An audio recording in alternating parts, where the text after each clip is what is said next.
Stock market বা mutual ফান্ডে আমি কেন ইনভেস্টমেন্ট শুরু করলাম? লাস্ট 2 and 3 years এগো আমি যখন জব রিজাইন করি, তো আমার কাছে কিছু ক্যাপিটাল ছিল। দেন আই ওয়াজ থিঙ্কিং কি আমি কিছু একটা স্টার্ট আপ শুরু করবো, like business or something else, একটা কিছু করা যেতে পারে।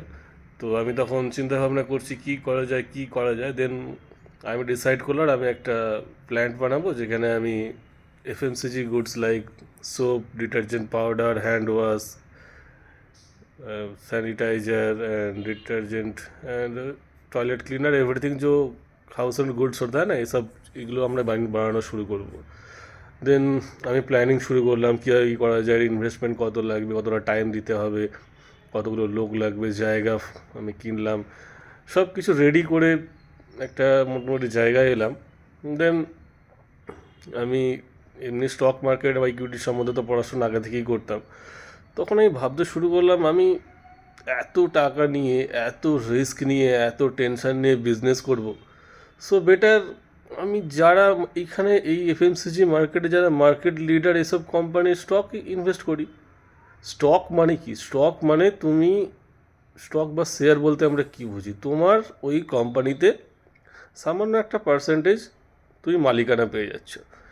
তো যেমন এইসব জিনিসে মার্কেট লিডার কী আছে এখন? এইচইউএল, হিন্দুস্তান ইউনিলিভার বা আইটিসি। আমরা ওয়াশিং পাউডার কিনতে গেলে কার ওয়াশিং পাউডার কিনি? অবভিয়াসলি সানলাইট কিনি, সার্ফ এক্সেল কিনি।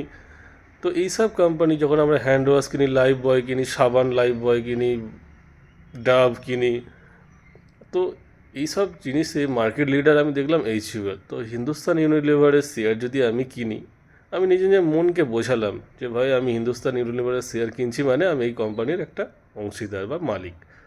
সেরকম আমি আইটিসি কিনলাম, টোটাল এফএমসিজি কোম্পানির শেয়ার বা এফএমসিজির একটা মিউচুয়াল ফান্ড কিনে নিলাম। এবং যেই টাকা আমি আমার বিজনেসে ইনভেস্ট করব ঠিক করেছিলাম, সেই টাকা আমি ঠিক ওই মিউচুয়াল ফান্ড এবং কিছু স্টকেতে ইনভেস্ট করে দিলাম। তো এর গ্রোথ আমি দেখলাম, ওদের যে বিজনেসের যে ফিনান্সিয়াল রিপোর্ট বা কোয়ার্টারলি রিপোর্ট পেশ করে, ওখানে আমি দেখলাম ওদের মোটামুটি 15 to 20% সিএজিআরে ওদের বিজনেস গ্রোথ হচ্ছে। তো আমি দেখলাম আমি যতই পরিশ্রম করি, যত কষ্টই করি, আমি 15 to 20% সিএজিআরই গ্রোথ করব। তো আমি শুধু শুধু এত রিস্ক, এত ঝামেলা, এত হেডেক কেন নিতে যাব? সেই জন্য আমি সবাইকেই বলছি আপনারা প্লিজ এগুলো নিয়ে একটু স্টাডি করুন এবং মিউচুয়াল ফান্ডে ইনভেস্ট করুন। এবং যদি এর রিলেটেড কোনো রকম পরামর্শ চান আমাকে কল করতে পারেন। Thank you.